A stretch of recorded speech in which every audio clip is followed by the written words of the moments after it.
Bonjour à tous. Alors, je vous propose une petite vidéo pour parler de la progression de langue et comment bâtir sa progression de langue annuelle, puisqu'on m'a déjà posé la question. Donc là, je vais me centrer sur le niveau sixième et on va parler un peu donc de comment on construit cette progression. En langue, j'entends bien sûr tout ce qui va concerner la grammaire, l'orthographe, la conjugaison et j'ajoute aussi le vocabulaire. Alors le premier conseil que je vous donne, ça paraît évident, mais c'est celui d'aller observer les manuels. Puisque dans les manuels du niveau qui vous intéresse, très souvent, en fin de manuel, vous avez une progression de langue qui est proposée. Alors moi, je m'appuie principalement sur le manuel de français de Nathan qui s'appelle Le Terre des lettres, puisque c'est celui qu'on utilise au collège. Donc n'hésitez pas, si vous démarrez dans un établissement, à savoir à l'avance quel est le manuel utilisé dans le collège. Sinon, moi j'ai plein de manuels à la maison. On peut en trouver sur internet quand on est enseignant gratuitement, télécharger des manuels numériques, et ça vous donne des idées de progression. Après, à vous de l'adapter à votre programmation. Donc ça, j'en parlerai un petit peu après. En plus de ça, nous, ça fait quelques années qu'on a choisi de travailler au collège, en parallèle du manuel. Les élèves achètent en début d'année le labo de grammaire. C'est un cahier d'exercices, tout simplement, qui est très intéressant pour 2 raisons.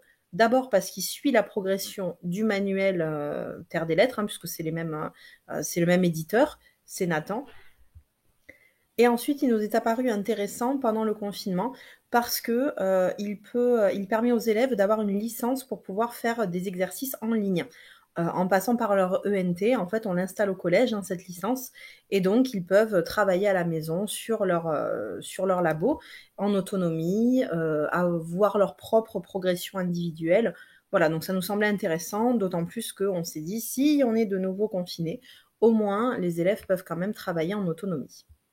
Alors après, pour des questions pratiques, ça n'empêche pas que, il y a des leçons dans ce livre, mais on a tendance, enfin ma collègue et moi qui travaillons à peu près pareil, on a tendance quand même à distribuer aux élèves un polycope avec la leçon, que l'on lit ensemble, qu'on étudie ensemble, et vraiment, on se sert du cahier uniquement pour les exercices. Autre conseil que je vous donnerai, c'est de tenir compte de votre progression littéraire. Donc ça, j'ai déjà fait une vidéo sur la progression, la programmation littéraire sur l'année. Évidemment, moi, j'en tiens compte pour construire ma progression de langue. Je donne un exemple. Si en tout début d'année, par exemple, la première séquence, je ne vais pas travailler sur le passé simple. Ça me semble un petit peu trop tôt en sixième. Mais si je veux travailler sur, je sais pas moi, si par exemple je travaille sur le conte, je sais que dans le conte, il va y avoir les temps du récit, il va y avoir de l'imparfait, du passé simple. Donc si je décide de travailler le conte en tout début d'année, je vais par exemple travailler l'imparfait, qui est plutôt facile. Par contre, si je travaille le conte en milieu d'année, à ce moment-là, je vais plutôt en langue, pardon, je vais plutôt travailler sur le passé simple.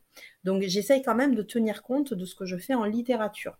D'autant plus pour le vocabulaire, où évidemment, là, mon travail de vocabulaire est directement lié à ma progression littéraire. Si je travaille sur le monstre, je vais faire le vocabulaire du monstre à ce moment-là, évidemment. Si je travaille sur le théâtre, je vais faire le vocabulaire du théâtre à ce moment-là. Voilà, mais ça me paraît assez logique. Donc j'essaye d'en tenir compte.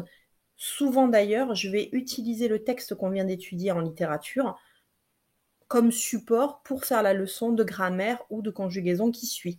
Je donne un exemple, je vais étudier le présent, je vais faire repérer aux élèves dans le texte qu'on vient d'étudier juste avant les verbes au présent. Ça peut être une bonne entrée en matière et ça permet surtout de créer un lien entre votre leçon de langue et la leçon de littérature, enfin de lecture qui a eu lieu juste avant. Le but, c'est que ça ne semble pas trop déconnecté.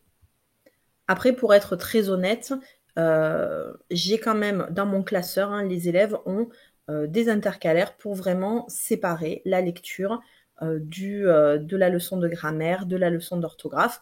Alors, je regroupe des petites choses. Par exemple, moi, je regroupe la littérature, l'écriture et le vocabulaire dans une même partie.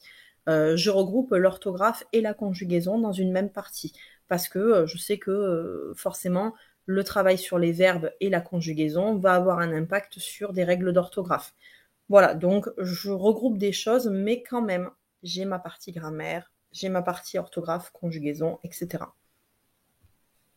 Une fois que vous avez bien observé, que vous avez, noté, les progressions dans les manuels et que vous avez, trouvé celle finalement qui vous convient, moi j'aime bien me faire un tableau synthétique, hein, quelque chose de très clair visuellement, dans lequel je note mes séquences. Alors là, j'en ai fait 6 avec, si je suis très, très ambitieuse, j'en fais 7 dans l'année. Mais bon, là pour l'instant, j'ai mis les 6, hein, que je vais faire avec certitude. J'ai mis le nom de chacune de ces séquences pour me rappeler quel est le thème de ma séquence. Et ensuite, dans l'autre partie du tableau, hein, j'ai indiqué grammaire, conjugaison, orthographe, vocabulaire. J'ai donc scindé et à chaque fois, je me mets mes leçons. Vous avez remarqué que j'écris G1, G2, G3. Ça, c'est pour que les élèves puissent voir clairement quelle est notre leçon de grammaire 1, de grammaire 2, etc., quelles que soient mes séquences. C'est-à-dire que ma progression de langue, finalement, elle va rester dans mon classeur toute l'année. Généralement, la littérature, je dis aux élèves, quand on a fini par exemple la poésie, ils vont pouvoir retirer de leur classeur les textes qu'on a étudiés en poésie. Par contre, ce qui va concerner la langue, ça, ils le maintiennent toute l'année dans leur classeur. Donc vous pouvez voir, hein, quand je disais que je faisais des liens avec ce que je fais en littérature, par exemple tout à la fin, je place l'impératif à ce moment-là parce que je vais étudier une pièce de théâtre et que souvent dans les pièces de théâtre, on peut trouver des phrases à l'impératif, pardon, des phrases qui donnent des ordres. Donc je trouve que c'est bien placé. Après, ça n'aurait aucun sens de le faire en tout début d'année. Si j'avais placé le médecin malgré lui en séquence 1, j'aurais pas étudié l'impératif quand même à ce moment-là, c'est trop tôt dans l'année. Donc on aurait étudié probablement le présent, hein, simplement. On aurait peut-être repéré que le personnage donnait des ordres, mais on aurait expliqué ce fonctionnement plus tard dans l'année. Dernier point qui me semble important quand même de préciser, c'est de garder de la flexibilité. C'est comme tout, hein, vous faites des progressions annuelles, il y a une réalité après de terrain. On n'a peut-être pas le temps de faire 2 leçons de grammaire dans une séquence, c'est pas grave, la leçon de grammaire, on le passe à la séquence suivante. Donc il faut savoir rester flexible, hein, évidemment, je pense que ça c'est le cœur de notre métier.